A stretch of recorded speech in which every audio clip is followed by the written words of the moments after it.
All right, now. Y'all are going to have to give me a minute here because I am still recovering from this week's new episode of Star Trek Discovery. I will not spoil it for those of you who aren't watching or who haven't been able to see the episode yet. I will just say that there was a certain scene featuring a certain character that I am still processing and still recovering from.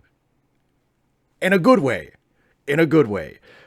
But holy shit. Oh.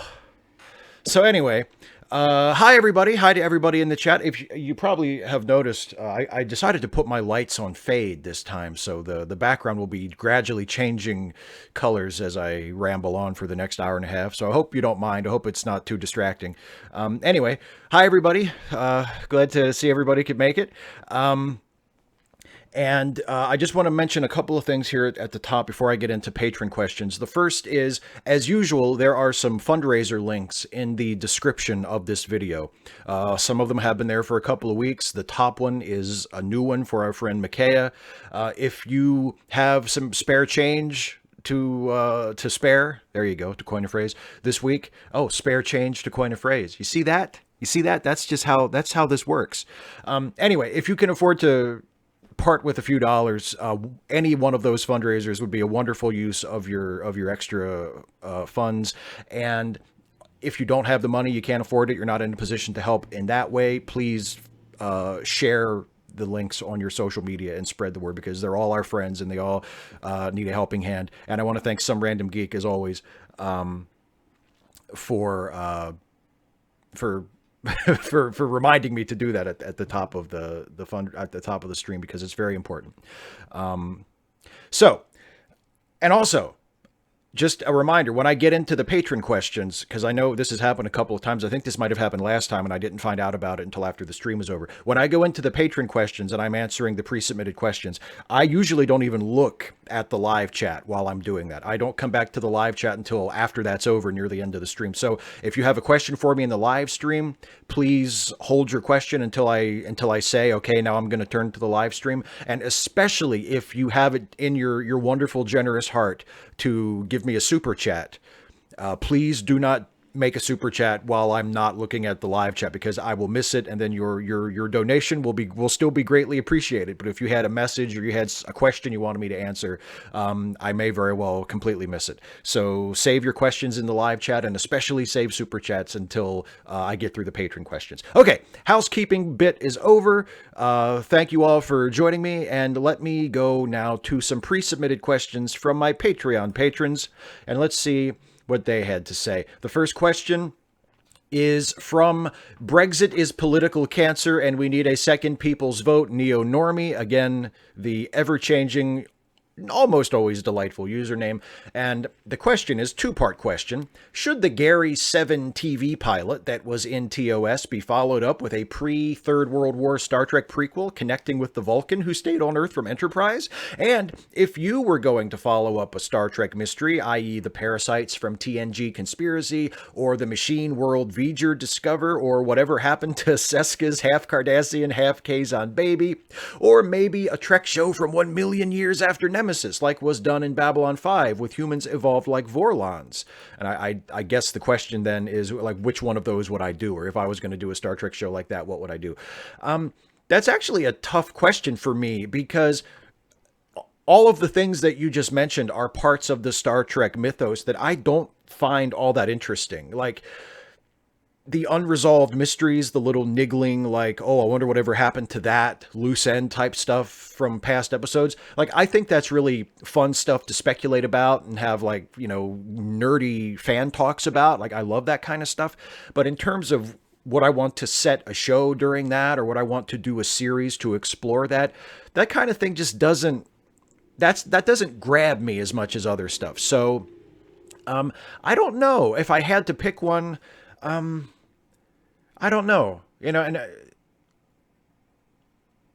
maybe some more detail on the space between, say, Star Trek 6 and the start of the Next Generation era. Maybe something about the Khitomer Accords and how the actual peace between the Klingon Empire and the Federation was actually hammered out and made into a reality, because we saw the beginning of it at the end of Star Trek 6, and then we saw in Next Generation when it had basically been resolved and they were allies and had been for a while at that point. So I would love to see that process work its way through, work itself out. But yeah, it's not like it's not something that comes easily to my mind, because I don't usually think about that type of stuff when it comes to Star Trek. But good question, and maybe I had to think about that for a second. Next question is from Justin Luger, who says, "Hi, Steve. With all of the recent announcements surrounding upcoming Trek series in development, Picard, Section 31, some animated adventures, even a hint about a Pike Starfleet Academy show, which one are you most looking forward to?" For me, TNG being my first love, it would have to be the Picard series. My only hope is that they do the character justice after so many years of amazing stories. Yeah, no kidding. Yeah, the Picard series is the one that I'm really waiting for, is the one that I'm really curious about for a couple of reasons. The most obvious one being that it's Picard, it's Patrick Stewart coming back to the character, and that in and of itself holds a lot of interest and a lot of appeal for me. But also, Star Trek hasn't really done something like this before on television in the form of a series. Obviously, they did the movies where the original cast came back. At the time that the original series movies began, they had been out of production for about 10 years. So there was a gap, and then we got to see the characters with the original actors come back, and that was kind of cool. But it's been a much longer gap since the last time we saw Picard. And this was going to be a series, not just a one-off thing like a film. So I'm very curious to see how that goes as well. Plus, it'll be the furthest into Star Trek's future that we've seen, other than Calypso and little moments here and there, maybe from like Enterprise episodes where they traveled into the 29th century or the 31st century, or Voyager, where you saw little bits and pieces of far, far futures. But in terms of like a status quo for a series, it'll be the furthest ahead that we've actually gotten. It'll be the first post-Nemesis show. So that's interesting too. So the Picard one for sure. I will watch the Section 31 series, and I will be very interested in it. And I would love to see Michelle Yeoh just keep doing whatever she wants to do in Star Trek shows or anything else, because Michelle Yeoh is awesome. But I'm not as compelled by the Section 31 show, just innately, as a lot of other people are. And it's for the same reason I was sort of alluding to in the answer to the last question. Section 31 is another one of those areas of Star Trek lore that a lot of fans are really, really, really interested in, and it's just never really interested me as like a central focus for a show. If it comes up every once in a while, the way it was used in Deep Space Nine, I thought was interesting. The way it's been used in Discovery has been, for the most part, pretty good, I think. But it's not something that holds an intrinsic fascination for me as it does for a lot of other Trekkers. So I'm not as interested in that, but I'll totally watch it because I love this current crop of Star Trek and I love Michelle Yeoh. So I will definitely give it a shot. But the Picard show is what I'm really holding out for. Next question from Daniel Zafer Joyce. In the last Ask Away, Nathaniel Robinson made the comment that scientists can have biases and ulterior motives, which is true because every human takes new info through their own filter of how they believe the universe works. Recently, my own filter was smashed to bits by a story of a young boy with extremely vivid memories of being a World War II fighter pilot. I found a couple of books by scientists, Dr. Jim B. Tucker and his work out of the University of Virginia, with Dr. Ian Stevenson collecting interviews with supposedly reincarnated children over the last half century. His book, Life Before Life, is written in the most scientific way possible, trying to gather the most accurate accounts they can, independently researching and verifying the details of the remembered life, and examining all the possible explanations, not just assuming that it's reincarnation. In the West, a main obstacle to this research is that the scientific community largely holds a materialist worldview that says our consciousness is produced by the mechanisms of the brain. But it would seem this area of study, verifiable accounts of out-of-body experiences, and even the famous double slit experiment, all point to consciousness being an independent, immaterial force in the universe, one that has non-temporal qualities and that may come from somewhere else. He used a TV as an analogy. If the TV breaks, Star Trek still exists. Our brains and bodies being more like receivers that play the Daniel show but aren't actually what's producing it. I know I've already lost half the viewers who now think I'm just some kook, but as an atheist and a skeptic, would you call yourself a materialist?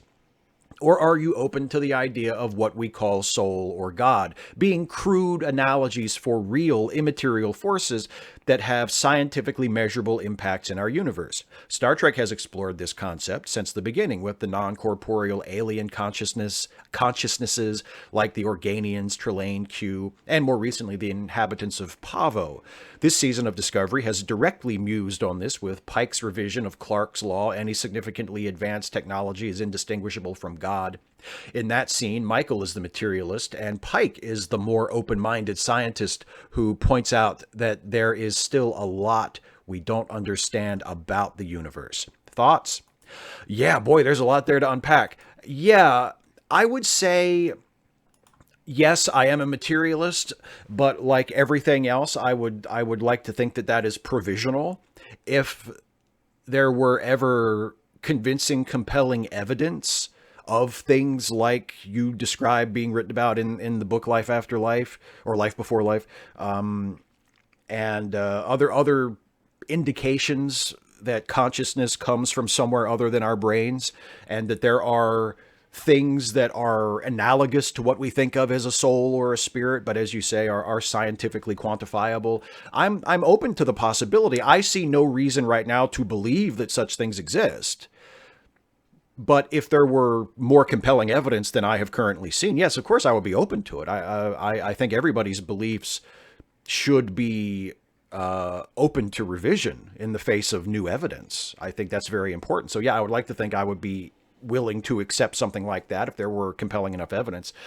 I haven't seen it so far. I haven't read the books you've mentioned, and I'm not familiar with these specific cases you describe, but I have read and seen things about other cases of claimed reincarnation, claimed past life memories that all have relatively mundane explanations related to memory, people learning things about the past life that they claim that they have and then forgetting that they learned them, that sort of thing. So I'm not compelled by those examples just immediately, but I would have to read up more on the specific cases. But yeah, in general, I'm very open to that. Yes, I don't see any reason to believe it now, given the evidence that I have seen, but I'm open to the possibility if new evidence comes to light. Absolutely. Next one is from David Colby. So I was writing one question, but then I hit enter instead of shift enter and posted the first paragraph, and I was going to edit it, but then I decided the question was dumb. So I got a way better question. If lycanthropes, werewolves, werebears, werepanthers, etc., are able to grow in size during the full moon, that means they're pulling mass from somewhere, right? That means if we could study these mythical creatures in a lab, we'd be able to eventually determine the physics behind this spontaneous matter generation. Generating 1 kilogram of matter from raw energy would be 90 trillion joules, and the difference between a 72 kilogram man and a 590 kilogram brown bear, they top out at 1,300 pounds. Holy shit, bears are fucking scary. Oh God, I need a gun! Would mean that the energy emission of a single werebear would be equivalent to 46,620 trillion joules. If this energy release could be harnessed during the shifting from bear to human, it could be a cheap, clean power source for the future of humanity. Furthermore, if the means by which a lycanthrope pulls matter from nothing could be understood, then we could possibly harness to create matter on our own whims. Imagine it. Lycanthropic physics as the underpinning for cheap energy or as the basis for Star Trek-style replicators. Of course, I think I started thinking, well, wait, what about vampires? And before I knew it, the obvious came to me. Cloned vampire brain tissue, powered by replicated blood, used to generate telekinetic fields for anti-gravity and flight through space.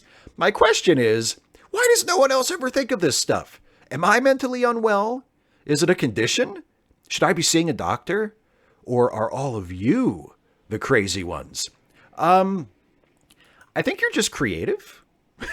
I don't think I don't think it's a state of being unwell. I think you're just really creative and you are able to see permutations and consequences of things in fictional characters and fictional worlds that once you think about it and once you lay it out are kind of obvious or at least unavoidable. You know, you're like, oh, that would have to happen. If werewolves really do grow in size when they change, then the extra mass has to come from somewhere. And even if it's the body growing at some kind of accelerated rate, like the energy, it has to come from somewhere. So where does it come from?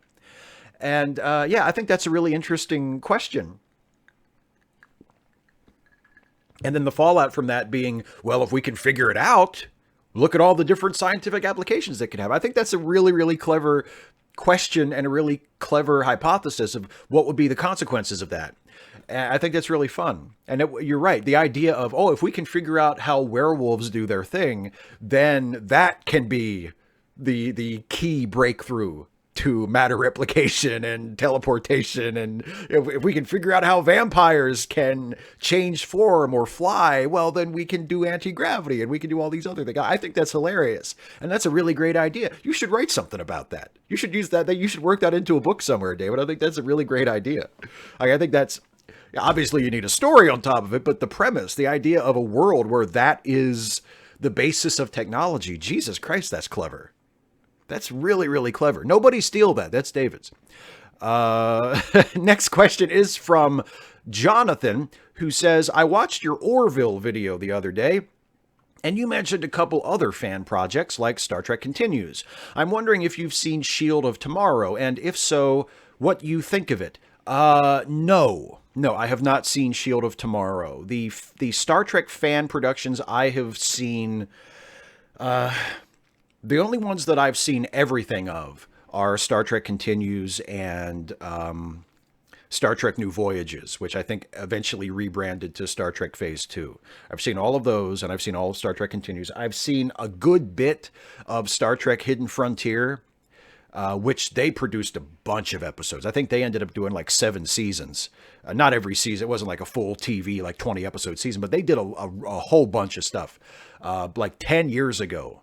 So the video quality, the special effects aren't nearly as good as something like Star Trek Continues, for example, where they built their own sets and stuff and had really authentic looking costumes and props. But Hidden Frontier was a lot of fun and had there's a lot of things to recommend it. So I saw a good bit of that as well, and I think I saw the Star Trek of Gods and Men film that Tim Russ directed. It had a lot of Star Trek people in it. I think those are the only ones, like at least the only ones off the top of my head that I can remember that I've really, really gotten into. I've never seen Shield of Tomorrow. There's so many, and I know I haven't even scratched the surface of ones that I've actually watched. Next is a question from By the Lake 23. I have been reflecting on the nature of power a lot of late, and along that vein, I read an interesting piece in the BBC quoting a linguist on the topic of corporate buzzwords and euphemisms. Euphemisms eventually take on the quality of the things that they're being euphemistic for, Gretchen McCulloch. Can you reflect on how euphemisms in our everyday lives, glaring, e.g., your Department of Defense would be more accurately the Department of War, no? And our irritation with their overuse belie a deeper malaise in our civic discourse? Is there a more meaningful way we can speak truth to of power, whether it be the unequal power dynamics of our often exploitative workplaces or something else? Well, the example of the Department of Defense versus the Department of War is a really great example because, as you probably know this, but it used to be called the Department of War. It was rebranded the Department of Defense. So that is a great example of a euphemism being employed. You know, well, let's call it the Department of Defense. Department of War sounds a little too like we're going on the offensive, and we don't want to give that impression. We're just defending ourselves. Department of Defense. So yeah, that's a really great example. As far as how can we break through that? I think the best way is to be conscious of the euphemisms that we use that we've become comfortable with, and to tailor our speech in such a way that we are speaking accurately, but we're also speaking in a way that makes people a little uncomfortable. Because the whole point of a euphemism is it makes your speech more comfortable to people. It makes it more palatable.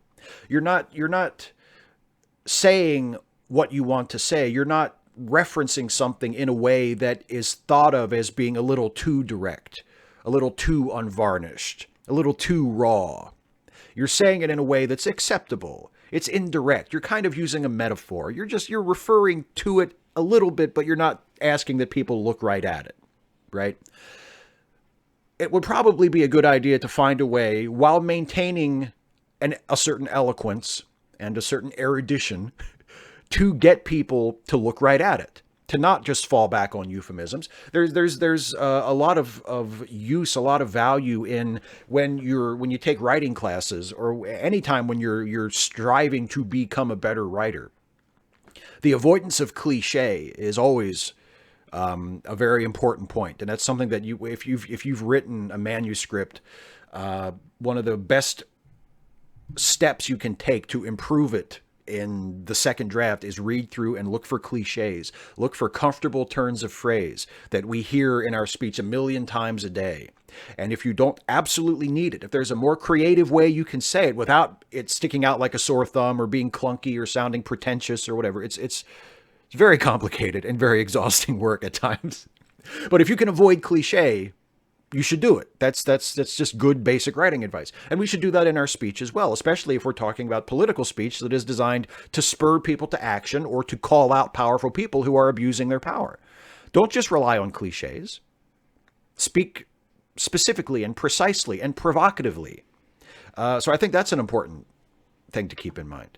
Don't say, one of the ones I've spoken about before, don't say pro-choice. Say you support people's rights to have an abortion, because that's what you're supporting. And there's no shame in that. And there's no need to soften that. Don't just say pro-choice. Say, I support the legal right to an abortion for people.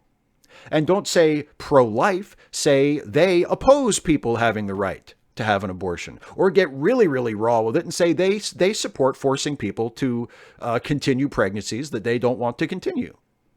They support forced pregnancy. Don't say pro-life, say forced pregnancy. Because it's that forces people to pay attention. You hear pro-life, pro-choice, that just sort of goes by, because we've heard those terms a million times. So that's something like that would be my advice. Here's a question from Dr. Babylon. Steve, I know Star Trek is supposed to take place in a progressive future where humans have outgrown our prejudices and learned to work together as a species, but sometimes I can't help but wonder what happened to all the nationalists, white supremacists, religious fundamentalists, men's rights activists, and xenophobes. I know the show has portrayed bigotry against aliens and androids, but what about humans in the future being bigoted against each other? My headcanon is that those people actually still exist in the future. It's just that Starfleet Academy filters them out so they don't wind up joining and making humanity look bad. Yeah, I think that the few hints that we have gotten in canonical Star Trek productions about that sort of thing sort of point at that kind of an explanation. It's not that kind of ignorance and intolerance that humans feel toward other humans has been completely wiped out. It still exists. There are still such people, but their influence in society has been downgraded to almost nothing. So they no longer have the power to speak for humanity. They no longer have the voice loud enough to be heard. And the result is, boom, paradise, right? Little simplistic, but I think on the right track. And yeah, I don't think, because there are, I can't think of an example of a Star Trek episode where there was a character that was explicitly racist or xenophobic toward other humans. But there was that episode of Deep Space Nine where Worf and Dax and Bashir and Lita and Quark go to Ryza, and Worf allows himself to temporarily get recruited by these fundamentalists who want to return the Federation to a simpler way of life, and they're trying to shake people out of their futuristic delirium and say, "Hey, the Dominion's coming, and we need to get ready." And they're basically they're extremists. They're fundamentalists. If they were Americans living in our century, they would probably be white nationalists, or at the very least nationalists. They would be very America first type people, probably anti-immigration, probably very xenophobic and very isolationist. And that is the closest I can think of in Star Trek to a reference to those kind of people, where the ire is directed inward. The ire is directed at the Federation, not at the Romulans or the Klingons or the Dominion. They're saying there's something wrong with our society. Our society has become too decadent. Our society has become too soft. Our society isn't prepared for the hard times ahead, and we need to change. That's the closest I think that Star Trek has ever come to something like that. So I think the implication is that such people still exist. They have been they have been pushed so far out of the mainstream that they no longer have a voice. And that's probably one of the reasons why Earth in Star Trek is such a great place to live. Next question from Norman Buchwald. Hi, Steve. Which of the progressive Democrats running for president would you have concerns about, and why? I have concerns about all of them to a degree. When I think about it, maybe it's not that big of a deal, but the Elizabeth Warren Native American thing just still kind of bugs me. Like, not to the point that I would not vote for her, because I think Warren is a really strong candidate. But it seems like every candidate has something like that. There's Kamala Harris's record as a prosecutor. There's Kamala Harris's record on trans rights back in the day. Hopefully she has come away with that and she doesn't feel that way anymore. But in her past, there are some incidences where she was not as supportive of trans equality as she should be, as we would like her to be. So, and I mean, actually, it's the next question. So I'll just mention, even though I don't think he's officially said he's running yet, but presumptive candidate Joe Biden and everything that's come out about him. And actually, as I said, that's the next question. So let me just go ahead and read the next question, and we'll answer that one. It's from Jay Miller, who says, recently a couple of women have come forward with allegations that Joe Biden touched them inappropriately and kissed them on the back of their head without consent. I've seen videos that seem to confirm that this may not be a few isolated incidents. I've also seen quite a few people defending this based on what they believed his intentions were. My question for you is, do you think his intentions even should be taken into consideration, or is the effect his behavior had on these women more important? No, I don't particularly care about his intentions. I care about the impact on the people affected, and I care about what he does next. Those to me are far more important than his intentions. When you appeal to your intentions after the fact, you're making an excuse. And with something like this, I don't think the most healthy, productive route is to make excuses for yourself or on behalf of someone, as Biden's supporters are doing. I think the best thing is to acknowledge that you have done harm, that people do feel affected by this, that this behavior was not appropriate, it was not asked for, it was not consented to, and it made them uncomfortable, and it's just not cool. Not cool, Joe. And his intentions may have been completely innocent, but that doesn't matter. What matters is the impact that it had, and what matters now is how he reacts to it. And I haven't had a chance, this is my own fault, I haven't had a chance to watch the video, but I saw that he posted a video about it, and having not watched it, but just having seen other people's reactions to it, the impression I get is that he's saying, I hear you, and I will try to not do this from now on. I acknowledge that I should change this behavior. If that is the case, and that is what he said, and that is what he intends to do, then good for him. And I think that's the way this should go. He should stop doing these things. He should accept the fact that he acted inappropriately despite his intentions, and he should not do it anymore. And if that's where we're at as a result of this, I think this has all worked out just the way it should have. So, it's not as urgent an issue for me in terms of the candidate because I don't think we should be nominating Joe Biden anyway. I don't have anything against Biden apart from these recent allegations of inappropriate touching.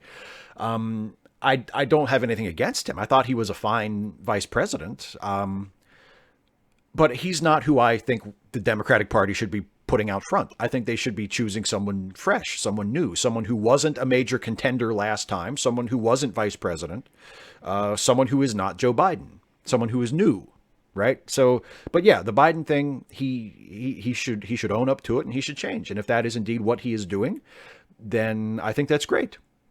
So good for you, Joe, if that is indeed what has happened. Next question is from Andrew C. Hawkins. Do you think that believing victims necessitates punishing offenders? I recall that you made a video about restorative justice some time ago, and I've been thinking about the concept a fair bit recently. I get the sense that the conversation around Me Too, call-out culture, and the like is colored by the notion that if someone does something bad, they must be punished for it in some way. By the way, I feel I should clarify that I don't consider withholding or taking away positions of power to be punishment. Nor do I. I want to agree with you there. Nor do I. I don't think taking a person out of a position of power for acting inappropriately is a punishment. I think in most cases, it's probably a safety issue. And you're not entitled to these things. You know, you're not entitled to have a powerful position or a powerful job. I think in many cases, restorative justice might be appropriate. I mean, depending on what concept of restorative justice you're talking about, the person affected by the offense has to be on board with it as well. You know, but I agree with you. I agree with the concept that it doesn't necessitate punishment in all cases. To me personally, if the offense itself is not so serious that it would demand a criminal response. Like if we're talking about a sexual assault or something like that demands a criminal prosecution, then to me, that's not necessarily a restorative justice situation, at least not at first. That's something that has to go through the criminal court system. And that's something that, you know, should be, if found guilty, a person should be incarcerated or sent to treatment or whatever is decided. But for less serious offenses, for offenses that maybe don't rise to the level of a criminal offense, yeah, restorative justice could be the way to go. The more important thing to me in those cases is to change future behavior. You know, to get the offender to accept and understand why what they did was wrong and unacceptable and harmful to people. And then through that understanding to change their future behavior and to be an agent to encourage other people who maybe were acting the same way to change their behavior as well. You know, to be a role model, to be a positive example. I think that's more important in the long run in those kinds of cases than just punishing someone or you know, making someone feel bad or taking someone away and making them, you know, wishing them into the cornfield. If it's possible for them to be redeemed, if it's possible for them to come to an understanding of why they were acting wrongly and change and grow and do better and help others do better, I think that's fantastic. It doesn't happen in every case, unfortunately, but I think it is possible in many cases. So yeah, in those cases, I think something like restorative justice would be appropriate and a positive thing. Here's the next question from James Dodd. Hope I didn't wake you up. Steve, there's probably not enough resources for everyone in the world to live the lifestyle of an American or Western European. Would you happily support legislation that would downgrade your own lifestyle if it meant a fairer allocation of wealth and resources? Also, I advocate that there should be a cap on personal wealth. It doesn't have to be too low. Do you agree? I was thinking something along the lines of 100 million euros / dollars. Show me someone who thinks they need personal wealth of more than that, and I'll show you a total arsehole. Yeah, I agree with all of that. I mean, maybe I'm being selfish, you know, but I have to think that if we're getting to the point where you have to downgrade my lifestyle in order for everyone to have, you know, an acceptable quality of life, things might be worse than I thought they were. But yes, if the situation were such that it were necessary for me to live slightly less comfortably in order for more people to live more comfortably, sure, I would support that. As long as everybody was having their needs met and was able to lead a happy life, I would be okay with that. But yeah, I think the cap on personal wealth is a great idea, because you're right, and I have never heard a satisfactory response to that. Why would anyone need a personal wealth in the billions and billions of dollars? What purpose in society is that being served that could not better be served by taking that massive surplus of wealth and turning it over to charities, to government organizations, to the public, redistributing it to people who are in serious need? Like, what purpose is served by letting the billionaire keep all of that money that couldn't better be served through other means? I've never heard a satisfactory answer to that. And if we're saying, let's make the wealth cap $100 million or 100 million euros or the equivalence of whatever. Yeah. Like, are you really saying you can't live on $100 million? Are you really saying that you're worried you'll run out of money if you only have $100 million? Come on. Yeah. So I'm completely behind you on all of that. I think that's all just a terrific idea. Next is a question from General Contact Unit Problem Child. When you made that video about Bajaran religion, you talked about how it gave them comfort and strength during the occupation. People often defend religious belief in this way, talking about how it gives people a sense of strength and community that helps them get through hard times.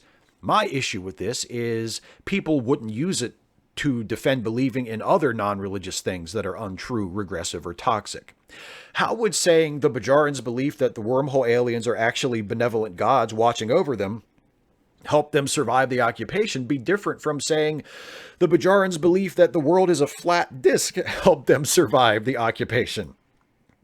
Now, that's a good question. I would say it's important that the belief itself not be harmful, or at least not be unduly harmful, or maybe not be harmful to people other than the person who believed it. Because I'll be honest with you. If one individual happens to believe that the earth is flat, and for whatever reason that I can't possibly fathom, that gives them a great deal of comfort, and they would experience a lot of misery if they didn't have that belief anymore, I'm kind of okay with that. Like, I don't think that it should be tolerated to the point that it should be enshrined in law, or we should be teaching it as a viable alternative theory in science classes. It shouldn't be afforded any legitimacy in terms of the broader society. But if a person happens to hold that belief and it's goofy and completely untenable and completely unscientific, but they just keep it to themselves, or they just sort of talk about it and everybody kind of knows, but they're not really trying to force it on people, and that gives them some comfort that they wouldn't have otherwise, that doesn't really bother me all that much. The problem is that what I just described isn't a very realistic scenario. That's not usually how these things work. People tend to evangelize. If you have a really, really strongly held belief in something that is deemed to be a fringe belief, especially now that it's easier than ever to participate in conversation and propagate beliefs and bad information through the internet, most people evangelize that sort of thing. You're not going to be a flat earther and just be content to be a flat earther on your own time, in your own mind. If you're that interested in it and it's that important to you, you're probably going to put it out there. And that can cause problems, because then you're potentially persuading other people of this false belief. And the belief might not be as relatively innocuous as a flat earth theory. It might be something like anti-vax or Holocaust denial, or something that's truly, truly harmful. So, yeah, I think the solution is that as a culture, as a society, we have to be vigilant about responding to false beliefs, provably false beliefs, even if it gives people comfort, because false beliefs can be harmful to people. And even if they give some people comfort, I think we should be trying to mitigate harm and stopping people from believing scientifically false things is a net positive for society. A religious belief or something that is maybe unfalsifiable, that is not being held or used in a harmful way, I'm not that worried about that. But again, that it can cross over into potentially harmful quite easily. So, I don't know. It's a very mushy area. In general, my principle is we should try to get people to believe as many true things and as few false things as possible. Like, I think that's a sound principle. But I'm not going to break my back trying to persuade someone out of a false belief that they as an individual hold that doesn't seem to be hurting anyone and that seems to make their life happier. I'm not really going to break a sweat trying to dissuade that person from that belief, provided that they are not harming other people. John Burnsy. Hey, Steve, just saw your wrestling video. Good one. A few thoughts. Vince McMahon and Shakespeare both agreed on getting people to buy tickets. They didn't really care how. And it's true that the WWE has been the biggest, which will attract the best and the worst. But I think you're forgetting a few things. When WWE started out, boxing was still viable. You had some great options of who to cheer on across the weight divisions, which continued into the 90s. It's not just the WWE that's become controversial. Compare Don King, hey, another Trump buddy, who'd have thunk of that, with Vince McMahon, and decide for yourself who's the better showman and bigger. I'll let you pick an adjective. Those who run large athletic events, whether in public or private corporations, will find that although the events might bring in money, the money invariably points a spotlight on the same events. But you want to get butts in seats, right? Well, who's your target audience? You mentioned soap operas, right? Well, I knew many Aboriginals who'd work as slashers for oil exploration companies loved pro wrestling, at least until the mid-90s. A friend of mine mentioned it being a soap opera for poor white trash males. Before the WWE, there was Stampede Wrestling. And you really missed on the biggest part of the matches, the speechifying. The host was also the local hockey play-by-play man, and there was a cast of characters, including a referee who ended up being committed to a mental institution because his decisions were too terrible, a manager named J.R. Foley, and a former white wrestler who changed his name to Makan Singh and joined the Karachi Vice. Yes, it was silly, but when you were a young teenager, it was a lot of fun to watch. Through the decades, wrestling, along with many sports, were forced to admit that concussions were something to deal with and not to ignore, along with the rise of UFC and now the controversial characters within the UFC. My question for you is, although it's a newly repackaged show, those who are promoting it have been vetted by you, right? You've done an in-depth look at who is running this new wrestling show at MSG, because Trump destroyed a football league and McMahon had the XFL. I know at least he tried, but if you can go from Obama to Trump, you could go from one of many possible Democrats to Vince. And with many people from that white trash teenager group being in their 25 to 35 years, it might not be Vince, but a former owner of the ... wrestling show. Remember that famous line attributed to P.T. Barnum. This is a good question, and actually I want to address one part of it because there's a lot of that I don't think necessarily bears warrants a response. But the question of have I vetted the show that I specifically promoted coming up that's actually tomorrow, the G1 Supercard, which is a co-promotion of Ring of Honor Wrestling and New Japan Pro Wrestling. Ring of Honor has some problematic ownership.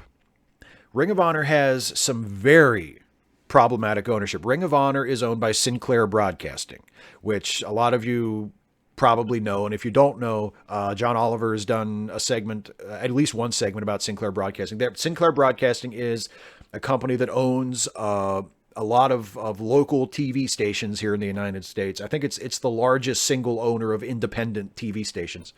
And they are staunchly right-wing.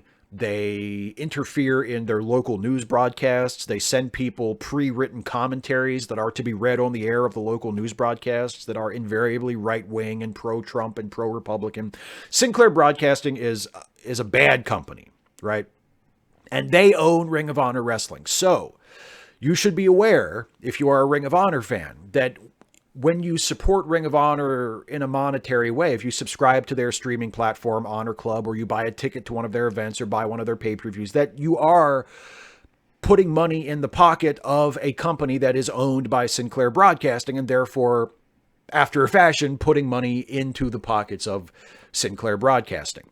And I'm aware of that, and honestly, that does bother me. And I do kind of keep Ring of Honor at a little bit more of a distance than I do other wrestling companies. Maybe it's a rationalization. Maybe I'm kidding myself. Maybe I'm making an excuse for myself because I really, really want to see this show on Saturday. I fully admit that may be possible, but I am watching the show through New Japan's streaming service, not through Ring of Honor's streaming service, and I'm not buying it on pay-per-view. So my money is going to New Japan instead of Ring of Honor. That may be a distinction without a difference. I'm not sure if there's a profit sharing arrangement there where a little bit of the New Japan money goes to Ring of Honor anyway. I don't know, but that's how I've sort of justified it in my head. And that's probably not enough. I probably should just have the courage of my convictions and say, it sucks, but I have to sort of leave Ring of Honor aside as well. But yes, I have done my due diligence on the companies, and Ring of Honor does have some, unfortunately, very troubling corporate ownership, which is a damn shame because the product of Ring of Honor itself is really, really good. And it's going to really hurt for me to not watch it anymore. But I think I may just, as a matter of principle, I may have to do that. But yes, good question. And I'm glad that I had an opportunity to clarify that. Next question is from some random geek. Hey, Steve, in light of the events early this week where The Serfs, a leftist comedy YouTube channel with only 7K subs, got nuked on the 1st of April, the channel was deleted with no warnings and without any strikes on it. What an April Fool's Day prank. Through the direct action efforts and raising awareness from people like Radical Reviewer, American Johnson, Kevin Logan, Sam Sater, and many others, the Serfs got their channel back. First, without a functioning subscribe button and all videos being deleted, to later being fully reinstated. Everything back to normal before the 1st, all within 48 hours. American Johnson of the YouTube channel Non-Compete, who I share a video with you in the last Ask Away, is working with the IWW to get a freelance journalist union created. Now, true, Hank Green, a liberal communist, did create the Internet Creators Guild, but that is not a trade union. Ollie Thorne of the excellent channel Philosophy Tube covers his many problems with the ICG, mainly being bourgeois technocrat liberalism, in his overanalyzing vlog. And by the way, as requested by some random geek, I did link that video of Philosophy Tubes in the description of this video if you want to check it out. Continuing with the question, remember Americans, Ollie is using the British use of the word liberalism as in not radical, not transformative, instead of the American sense of the word meaning anyone left of Satan. This whole thing reminds me of how we should have collective ownership of the video platform site. Instead of YouTube just privately owning the site, making whatever decisions they want, and the creators having little to no recourse. YouTube should be collectively owned and be a cooperative, with YouTube being truly creator-focused, with the creator actually being in control cooperatively of YouTube. The Nazis and the alt-righters would have been kicked off already. The harassers would not thrive like they do if YouTubers own and control the site, despite how much money they make for the site. After all, YouTube will do the YouTube thing and try to make as much money as possible for YouTube and no one else. I mean, the workers should own and control the means of production instead of the capitalist class privately owning and controlling the means of production. It is horrible with the capitalist class privately owning and controlling the means of production. So, Steve, what are your thoughts on the serfs situation, the forming of an internet video creators union, YouTube and Patreon being cooperatives and or collectively owned sites? For me, I think it is great. And I want it yesterday. Fuck capitalism. Yeah, I can't really argue too much against that. I think those are all great ideas. And I think you're right. If YouTube was collectively owned by the users, if it was a co-op of some form, it's easy to imagine a lot of these problems being addressed more vigorously. You know, as if the site were run for the common benefit of the users, not just solely to generate as much profit as possible, but run for the common benefit of the user. So if there was income generated, it would be generated and shared with people in a way that was fair, you know, and the people would have a certain amount of control over the direction of the site, over who is allowed on, et cetera, et cetera. Like if that was the situation, I kind of think it would be a lot better. It probably wouldn't solve every problem, of course, but I think it would be a lot better.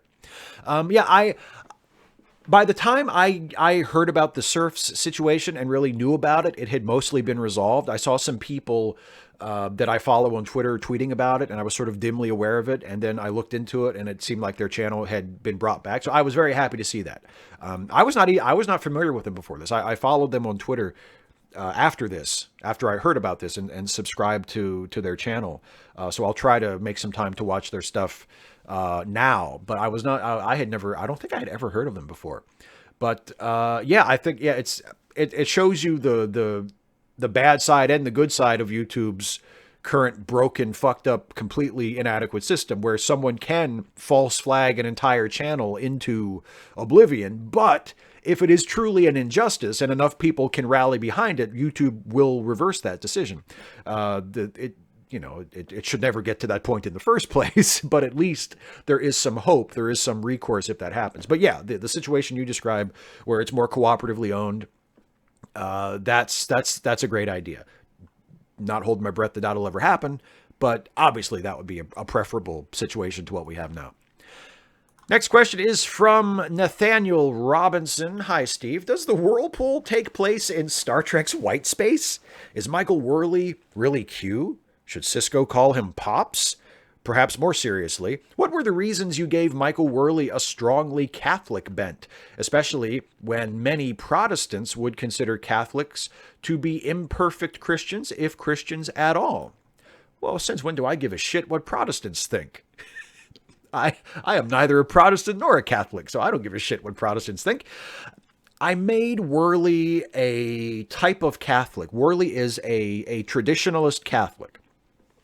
And I made him that way. There are a couple of reasons. The first reason is extremist. When we satirize extremist Christians, often we go for Protestants. We go for something like the WBC. I can't remember their name now, but we go for like the extremist Protestants, right? And we forget about the traditionalist Catholics, who are just as far right, who have just as awful, toxic views on social issues, on equality and gender justice and racial justice and LGBTQ justice. Like they're just as bad politically as the extremist Protestants. But on top of that, they have this layer of Catholic fascination with hierarchy that I find just endlessly interesting. I am so interested in the incredibly minute, convoluted hierarchies that exist within the Catholic Church. And the idea to me that there are separatist Catholic churches, some of which are so separatist that they are no longer even recognized as Catholic by the Vatican. They are sort of officially considered non-Catholic by the Vatican. But yet they still incorporate these hierarchies. Some of them insist that the seat of the Pope is vacant, that the person that is currently called the Pope is not actually the Pope, and that there is no Pope. Some of them, like the One True Church in the Whirlpool, Michael Worley's church, they don't believe that the church, that the seat of St. Peter is vacant. They believe that their leader is the true Pope. And there are some groups like that in real life as well. There are two sort of different versions of breakaway traditionalist Catholic sects. There are those who believe that the current Pope is illegitimate and there is no legitimate Pope, and there are those who believe that the current Pope is illegitimate and there is a legitimate Pope, and it's usually their guy, you know. And I'm just fascinated by that. It's so interesting to me. They're full of shit. Their beliefs are horrible. Like I said, they're usually very, very conservative, very far to the right politically. They're awful, awful people. But I find them so interesting and so rife for satire and mockery. So that's why Worley is one of them, because it doesn't get as much attention as the Protestant side. And it is just so interesting to me. There's just a lot of that world that you can build up and explore and embellish and exaggerate for comic effect. So that's why Worley is a traditionalist Catholic instead of some kind of conservative evangelical Protestant. And the last question from Joe McClory: with the wrestling content that you put out and John Oliver did in the past week, I have a question that you might be able to answer, as you follow, or at least used to follow, the wrestling community.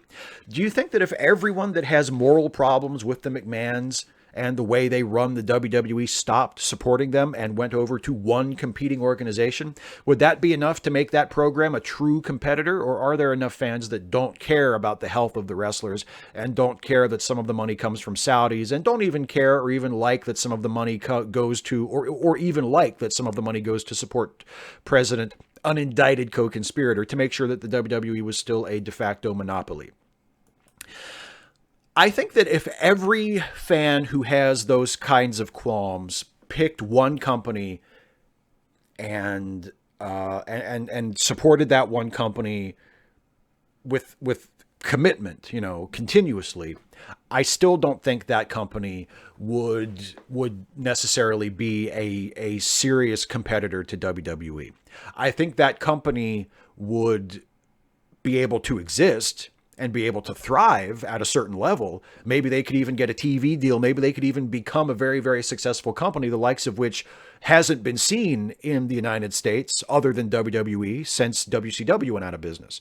I think that is definitely possible. They could be a viable alternative. But could they get to the level of WWE? Not without some serious money behind it. Now, the All Elite Wrestling Company that is starting up, that's holding its first official show in May, they have the backing of a billionaire family. They have the backing of the Khan family that owns several sports franchises. I think they own the Marlins, and I think that's the franchise they own. But anyway, they own a big sports franchise, and Tony Khan is sort of the backer of AEW. So they have a lot of money behind them. And if they can get a TV deal and their shows are actually good, when they start putting on shows, they actually do a quality product, they can be a viable alternative. I still wouldn't want to say that they would be able to compete with WWE, because the thing about WWE is not only is the company itself worth a ton of money, not only does it have so much talent, but it has two-hour primetime TV shows every week that are locked in for TV agreements that are in the billions and billions and billions of dollars, right? I think this fall, SmackDown, their Tuesday show, is moving from its current home on USA Network to the Fox Network, like the broadcast Fox Network. And it will be airing on Fridays. And that deal is worth so much money to WWE. And unless another company could attract TV deals from major TV networks like that, there's just really no way for anybody to compete with WWE at this point.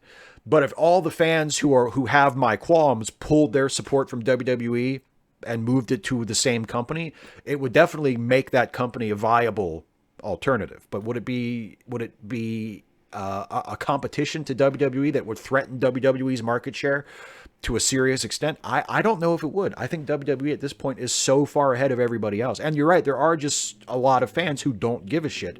And a lot of fans who are downright hostile. There were people, WWE fans, who were so angry at John Oliver for just pointing out things that are public record, that are obvious facts about the way WWE does business, the way Vince McMahon does business, the way the company treats their wrestlers. Nothing that John Oliver said on that segment is disputable. Like, it's all stuff that is verifiable and has been known, especially to wrestling fans who pay attention to this stuff, for a long time. And yet there are people who are such WWE marks that they will get angry and defend to the death this company that exploits wrestlers and supports things like the Trump administration and is run by the McMahon family, who are just horrible people. WWE is going to be tough to take down regardless. But it would provide a viable alternative, which I think would be a good thing. So that was the last of the patron questions. Thank you to my patrons so much for the questions. And look at this. I just turned back to the live chat, and someone gave me a super chat, which I guess you didn't see my warning at the beginning not to do super chats until I was looking at the live chat. But happily, it just worked out fine because I happened to see your super chat. So this is from the El Gordo Uno. So thank you very much for the super chat. And it says, thoughts on last night's discovery, especially Pike. As I alluded at the beginning of the stream, which maybe you missed. I don't want to spoil anything for people who haven't seen it. I thought last night's episode was a really good episode, and the Pike stuff just fucking wrecked me. It was I haven't been that emotionally devastated by a scene in a Star Trek show for a long, long time. Maybe since The Visitor on Deep Space Nine, which is my favorite Star Trek episode ever. And I don't think that episode of Discovery was nearly as good as a whole show as The Visitor. I don't think it's in that level.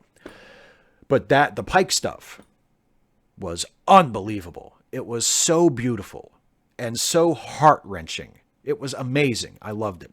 I just got another super chat here from Humbilly, who says, Steve, I watched a video breaking down John Oliver's WWE comments, and they mentioned the wrestlers at the MSG event as independent operators. Why? Well, I think if you're meaning the MSG event that's coming up tomorrow, the G1 Climax, the G1 Supercard, I think independent contractor might be a fair term to apply to most of the people working that show, because a lot of the guys who work, the men and women, a lot of the wrestlers who work for Ring of Honor, for example, are able to take outside dates. There are a few people who have exclusive contracts,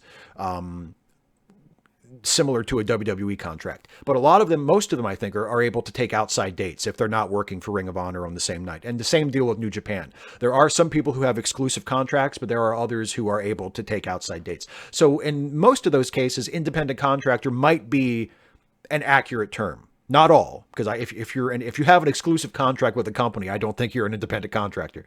But if you're able to work elsewhere, when your duties in that contract have been fulfilled, then I think you are an independent contractor. And many of the wrestlers on that show fit that example. Radical Bacon asking me about, I guess this is about the Star Trek episode. Did you cry, Steve? No, I didn't cry. But I was moved. And it's probably a good thing that it didn't happen. The scene I'm talking about doesn't happen at the end of the episode. I think it happens in the back half of the episode, but it's not right at the end. There's still some time to go before the end of the episode. So I had some time to sit and digest it, and I had the rest of the episode to watch.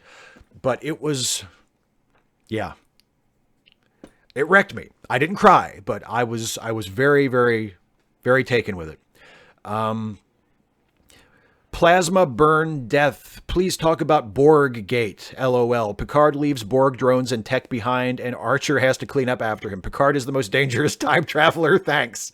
I guess they could have done a better job of cleaning up the Borg tech left behind after First Contact. By the way, First Contact. Happy First Contact Day, everybody. I wanted to mention that at the beginning. Happy First Contact Day. It is April the 5th. And on April the 5th in the year 2063, according to Star Trek First Contact, this is the day when first contact between Earth and planet Vulcan will take place. So happy First Contact Day, everybody. Jamie J says, how's Audie? Audie is great. Audie is very good. She was in here earlier. She's gone. I think she's probably laying down on the couch now, but she was in here earlier knocking her food bowl around. She wants me to feed her. She's like hours early for her nighttime feeding, but she gets that way sometimes. I think what happened was we went to the grocery store before I did the show tonight, and I got her some more cat food, and I was putting the cat food away, and she heard me pouring out the cat food, and she was like, "Oh, dinner time," and she came walking in expecting to eat. And I was just putting it away. I wasn't putting it in her bowl. So I think she was a little miffed at that. And she was like, come on, where's the food? But she's okay now. Yeah, she's doing very well.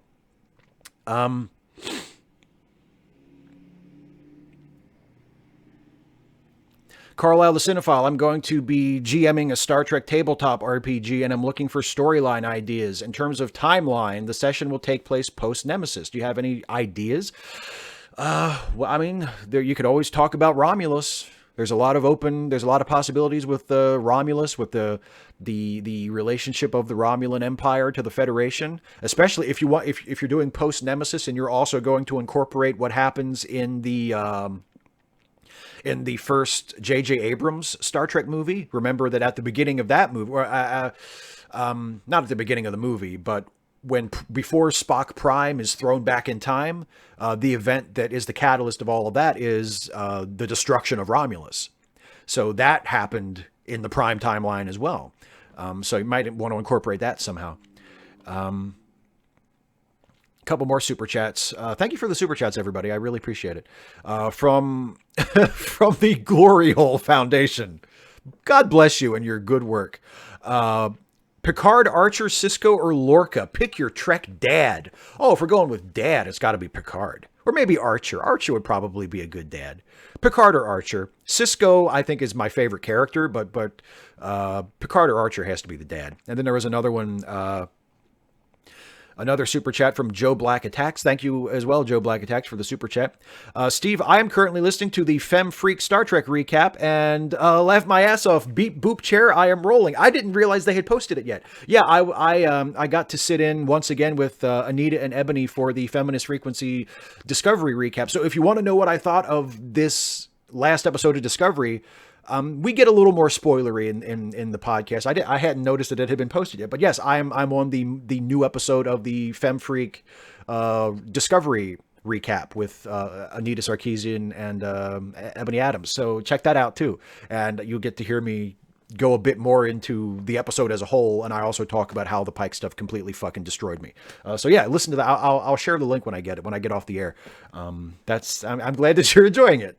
And the beep chair is Jason's. I'm pretty sure Jason said that first. We've mentioned the beep chair in the Ensign's log a couple of times when referencing Pike, and I'm pretty sure that Jason is the one who coined the phrase the beep chair, which I believe I gave him credit for in the podcast. So, here's another super chat from Master Alex. I think that's how it's pronounced. No question. Just needed to say thank you for the whirlpool. Well, you're welcome very much. I'm glad that you enjoy it. Jamie J, and I'm just kind of going through the chat. So if I missed your question, I apologize for missing your question, but I'm just kind of picking ones out that jump out at me. So Jamie J says, "Do you have a favorite queer romance in cinema?" Oh, favorite queer romance in cinema. I'm trying. I know there's one that's like at the tip of my brain that I'm just not remembering. I'm trying to think of a non-tragic one. You know what I mean? I'm trying to think of one that like is not like a horrible tragedy, because there's so many that end badly. There's so many like Brokeback Mountain ones where it's like, oh, what a great movie, and now one of them's dead. You know, it's like, and that's too common of a trope. Let me turn it over to the chat. What are some other people's favorite queer romances in cinema? Remind me, jog my memory a little bit here. 255 AD, when Christy Winters defends capitalism, she usually talks about how it creates efficient systems. Do you agree with her? I think that can happen. I mean, like, I'm not an economist, so I would not want to, and I am not a social scientist, so I would not presume to debate Christy on something like this when she just has a lot more experience and knowledge on it than I have. So I'm not going to disagree with her too strenuously. But yeah, I mean, I think capitalism is able to do that. Yeah, sure. But capitalism also creates incredible inefficiencies as well, you know. So I mean, I am certainly not the one to mediate that or determine why it happens when it happens and why it doesn't happen when it doesn't happen. I'm not the person to figure that out because I don't have the knowledge or the training. But I'm sure there are people who disagree with Christy who could offer a much stouter rebuttal than I could. Joe McClory, is Steve and Stuffy Steve single? No. My character in Steve and Stuffy is married to Ashley. It's just that we are, because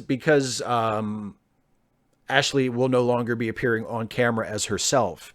We're sort of tacitly ignoring it. It's still a fact. The character in Steve and Stuffy is married. He's not single. But we're sort of not, like, just his wife just never really appears. Put it that way, and isn't really mentioned, except maybe occasionally indirectly. But yeah, he is not single. By the way, speaking of Steve and Stuffy, there is a Steve and Stuffy video this week. It took a lot longer to finish than it usually does. There's a lot of graphics work I had to do with it. So I didn't actually get finished editing it until a couple hours before I was going to do this live stream. I still have to export it. So that's why I haven't got it done yet, because I need, when it's exporting, it takes up most of my computer power and I can't really do anything else until it's done. So as soon as this live stream is over, in about 20 minutes, I am going to export the new Stephen Stuffy episode, and then I will upload it, and it will be available for everyone to watch. I toyed with the idea of maybe doing like a late night premiere for it. But I don't know if I'm going to do that because it might be like super, super late when it goes up. So I'll probably just upload it and let it go public when it goes up. Which is a shame because I wanted to do a premiere for it. I wanted to do premieres for all of the new Stuffy videos, but this one just got away from me and it's just not going to be done in time. So look for the new Stephen Stuffy later tonight or early tomorrow morning because I'm going to export it and have it uploaded hopefully late tonight. So wanted to mention that since somebody asked about Stephen Stuffy. Yeah, this Radical Bacon points out, but Cisco is an actual dad. Yes, that's true. And he's a great dad, too. Cisco is a really good dad. Of all the moral complexities and all the sort of shades of gray that they put onto Cisco throughout Deep Space Nine, the dude is a great dad. So maybe Cisco would be a good dad. Maybe I should put myself in Jake's place and say, well, Jake had a pretty good dad. Maybe Cisco would be the one to pick.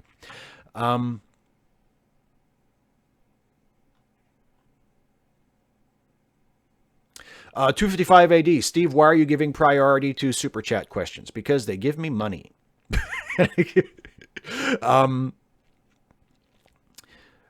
Radical Bacon. How is our dark mother? Anita is great. We're not like super duper close friends. Like we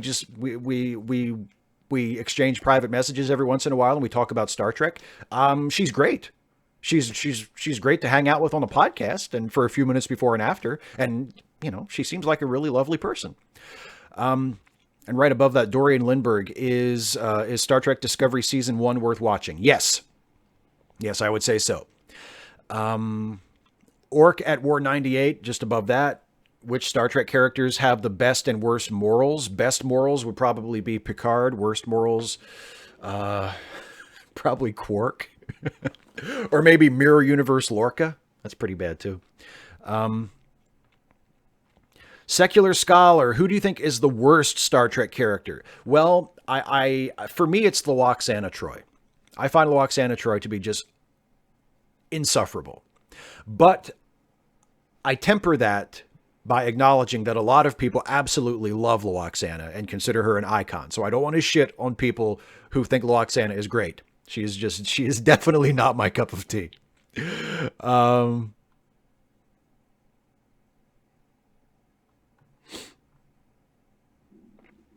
Sir Kidalot, hey Steve, what do you think of the Freemasons? I don't think they're as bad as their detractors think they are. I certainly don't think they're as good as they say they are. They seem like an okay organization. Like, I don't think that they're like horrible people or anything, but they don't really hold a great deal of interest for me. I'm fine with them existing. I have one of my very close friends works for them. And my dad used to be a member, so I'm not like anti-Mason. I remember we used to tease my dad by trying to get him to tell us the secret passwords for the various levels, and he never said. He was a loyal Mason. Even when he stopped paying his dues, he never said.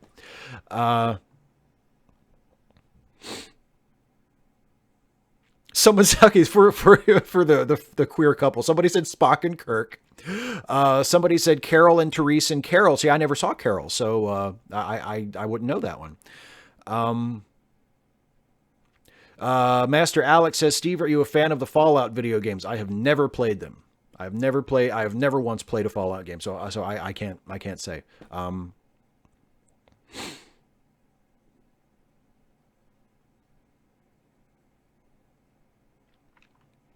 Joe McClory, what Trek ship or station would you work on if given the choice? I would love, Deep Space Nine is a good one, except that, Deep Space Nine is the most interesting place, is the most interesting location, I think, in all of Star Trek.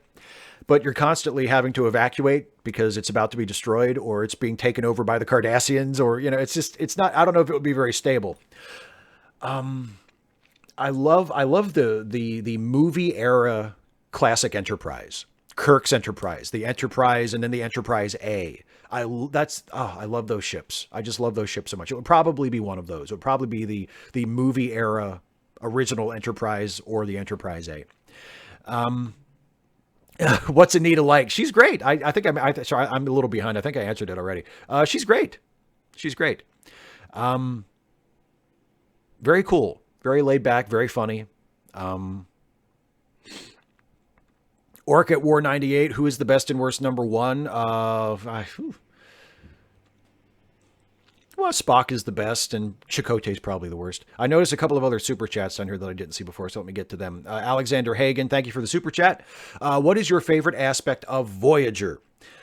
Oh, you know, once they introduce Seven of Nine and actually start writing for her as a character, she turns out to be a really great character.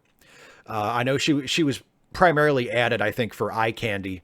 But the nice surprise about her is she turns out to be a really, really interesting character. So I think Seven of Nine might be my favorite aspect of Voyager, or the Doctor. The Doctor is a pretty good character as well. Then there's another super chat from Objectively Subjective, just here to buy your friendship and forget my questions. Okay, thanks. I'll put the thumb up so you can see it. Thanks. Saw another super chat just came in as well. From Rick Hernandez. Thoughts on the Spore Drive in Discovery? Is it too much fantasy versus Warp Drive? No. I don't think I've mentioned this. I think I mentioned this on Pierre the Chef, my live stream that I do one Sunday a month with my buddy Christopher. We talked about it, and I've talked about it off the air with Jason a bunch. I'm pretty sure. The Spore Drive is, and Pro Black Queer. I'm not ignoring your question. I just haven't seen it yet. I apologize if I'm missing questions in the live chat. If I miss it, it's completely honest and innocent. I'm not like intentionally ignoring your question. I'll get back to it after I answer this one. No, the Spore Drive is not too much fantasy. Warp Drive is just as much of a fantasy. I hate to tell you. I know that there are scientific theories about how to build a warp engine or how a form of warp flight would work. But in Star Trek, warp drive relies on subspace, and subspace is completely made up. I know you can say like, well, there are certain theories that say there are multiple planes of existence or there are extra dimensions that we don't necessarily find ourselves aware of, but that's that's still a little bit of a reach to me. I think the mycelial network and the Spore Drive are no less goofy and unscientific than warp drive and subspace. I think we're just used to subspace, and the Spore Drive seems new and weird. But if you think about it, I don't think it's any weirder or more unscientific than anything else in Star Trek. I think it's just as goofy and just as untethered from reality and real science as warp drive and subspace are. Subspace is totally made up, and it has magic properties. Okay, in the Michael Worley question from earlier, when one of my patrons asked about why is Michael Worley in the white space from Star Trek, that's subspace. Subspace has magic properties in Star Trek. It's totally made up. It's total fantasy, and the mycelial network is really no different than that.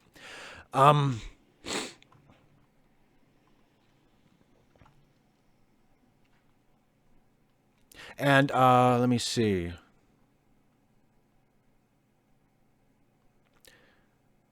Okay, here I'm Pro Black Queer. I just went back and found your question, so I apologize for overlooking it. That wasn't intentional.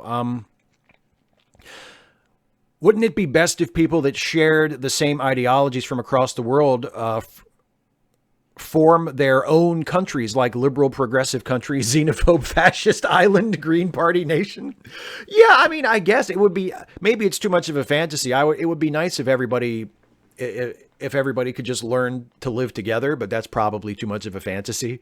I mean, yeah, putting all the xenophobes and fascists on their own island is very tempting. I mean, I'm sure there's a good reason not to do that, but it is very tempting. A super chat from Slarty Bartfast. Hello. Hey, Steve, I know you are done with Atheist Reads. Have you thought of reviewing other books, sci-fi, philosophy, art? I've had that suggested before, and I don't have any plans to do that anytime soon. But I mean, it's a possibility for the future. If I'm looking for a new series or new sources of content, I mean, it's a possibility. But I don't have any specific plans to do that right now. It's a good idea. I think, okay, Radical Bacon, this is to the favorite part of Voyager, right? When you say that it's over, best answer ever.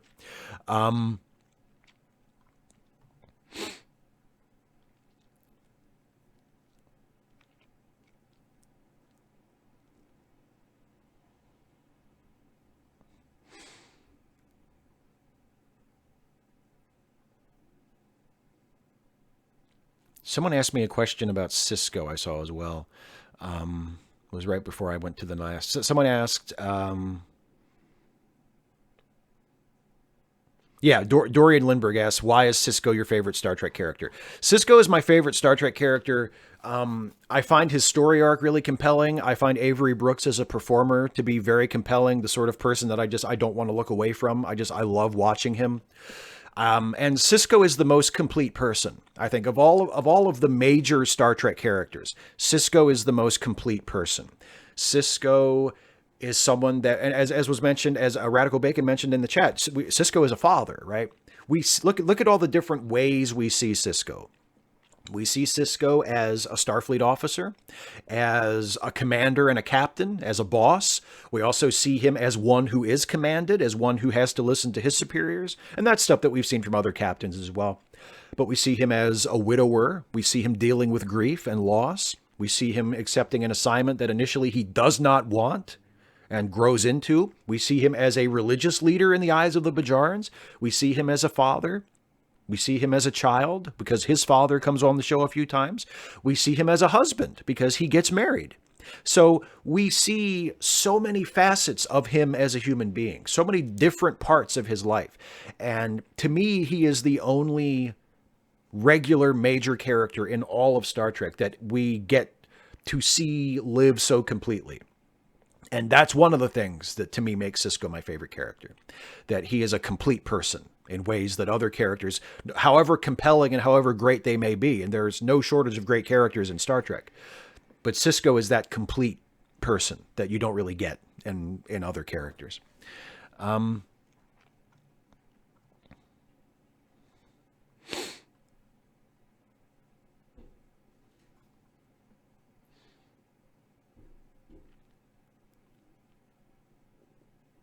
Okay, Tater Tatinsky. I think you. I'm sorry if you asked this one already. I saw it and I was meant to get to it and I kind of got away from it. Top 5 favorite pro wrestlers of all time. Oh boy. Number 1 is Ricky Steamboat. That's easy because he's been my number 1 since I was old enough to know who he was. Since I saw Steamboat versus Savage at WrestleMania 3, it's been Ricky Steamboat. Steamboat's number 1. Number 2, maybe Macho Man. Number 3, probably Jake the Snake.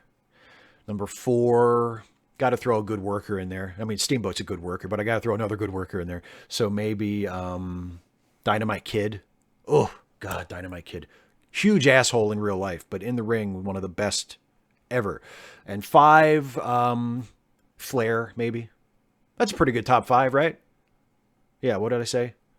Steamboat, Savage, Jake, Dynamite Kid, and Flair. That's pretty good. That's just off the top of my head. The only one I'm absolutely certain about is Steamboat. I know he's number 1, but the others I think are pretty good. Yeah. That's a fair. That's a top 5 that is representative of my taste in wrestling.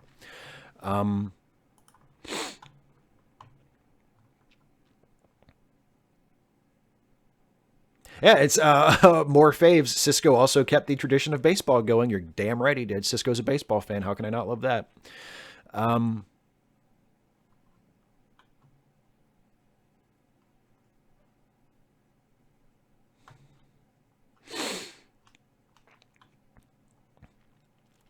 Oh, Secular Scholar says, what's your favorite sci-fi character outside of Star Trek? Would you believe Luke Skywalker? Probably Luke Skywalker. More Fave says Flair, Jericho, HBK, Bruno, Great Muta. That's a goddamn great top 5. You know, if I had seen more Bruno matches, he might be in my top 5 because the Bruno matches that I have seen, and I haven't watched a ton of Bruno matches, but he doesn't get nearly as much credit as he should. I mean, that guy had the crowd eating out of the palm of his hand. Just because he wasn't Ric Flair or Lou Thesz or Shawn Michaels in terms of technical wrestling, he was a terrific worker in the sense that he knew what the crowd wanted and he gave it to them. He knew when to make a comeback, which is like one of the most important things for a babyface. That's why Bruno is one of the great baby faces ever, because he knew when to make that comeback. When he started firing up and hitting back against the heel after taking a beating for 15 or 20 minutes, oh my God, the roof blew off the place every single time. So yeah, Bruno definitely belongs in a top five. Yeah, great top five.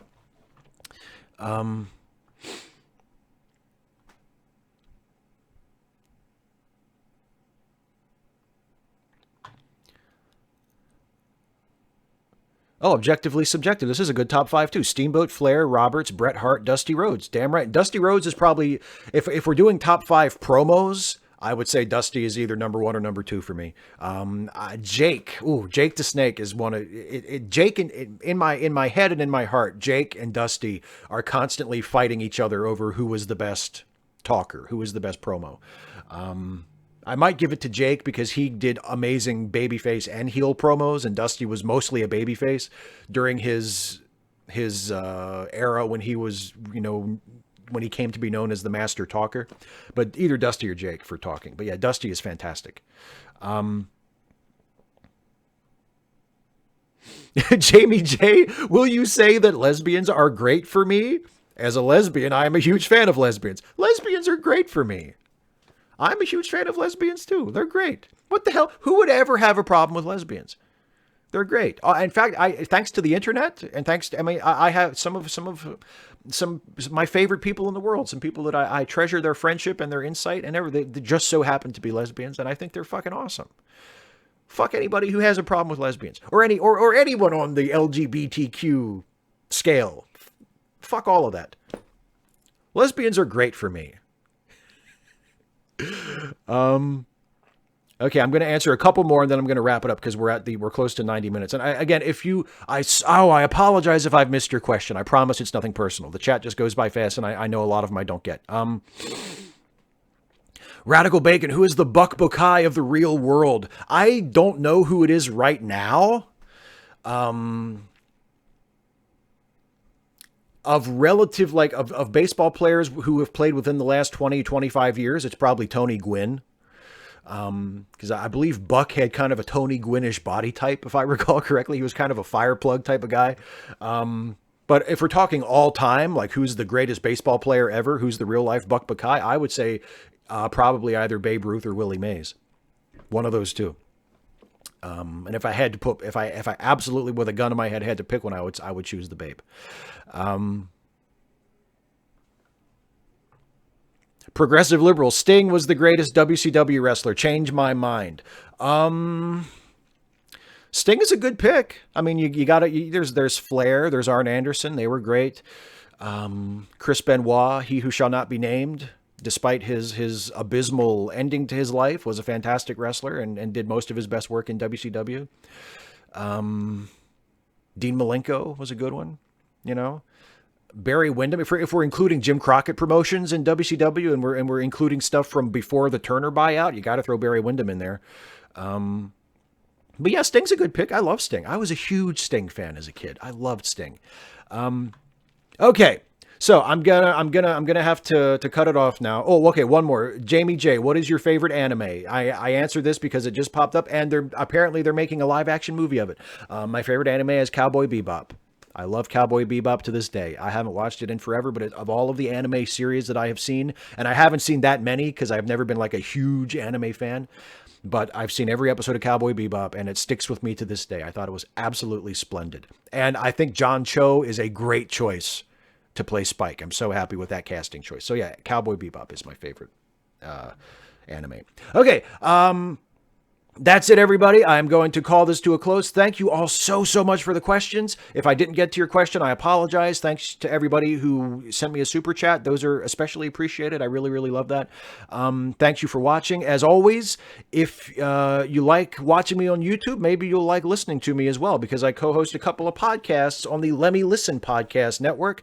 Those would be Late Seating and the Ensign's Log. I believe we have a brand new Ensign's Log out this week that you can listen to right now, along with Late Seating. The most recent episode of Late Seating was our review of the original A Star is Born, and you can listen to that. You can listen to our new Ensign's Log. You can listen to all of the awesome Let Me Listen podcasts at lemmylistenpodcast.com, or subscribe via RSS using your favorite podcast player, using the links in the description of this video. Also, If you like what I do here on YouTube and you want to support my work and you can afford it, you think I'm worth it, you can become a patron at patreon.com/Steve Shives. And one of the perks of being a patron at any level, from $1 on up to however much you can afford and you think I'm worth, is you can submit questions to Ask Away ahead of time that I will make sure to answer in the first part of the show. So that's something that you can take advantage of. Just one of the little ways I try to say thank you to the people who are kindly enough and generous enough to support my YouTube work through the Patreon page. Thank you all so much again for watching. I'm going to get off here and start exporting that new Steve and Stuffy video. Hopefully it won't be up too late. So if you're going to be up, watch for it. If not, watch for it tomorrow. Sorry that it's a little late, but couldn't be helped. Don't forget the fundraiser links in the description box. If you can afford to help out our friends who are in a time of need, please consider doing that, or at the very least, share the fundraisers around, spread the word. Thank you all so much once again for watching, and I'll see you in 2 weeks to do this again. Take care, everybody.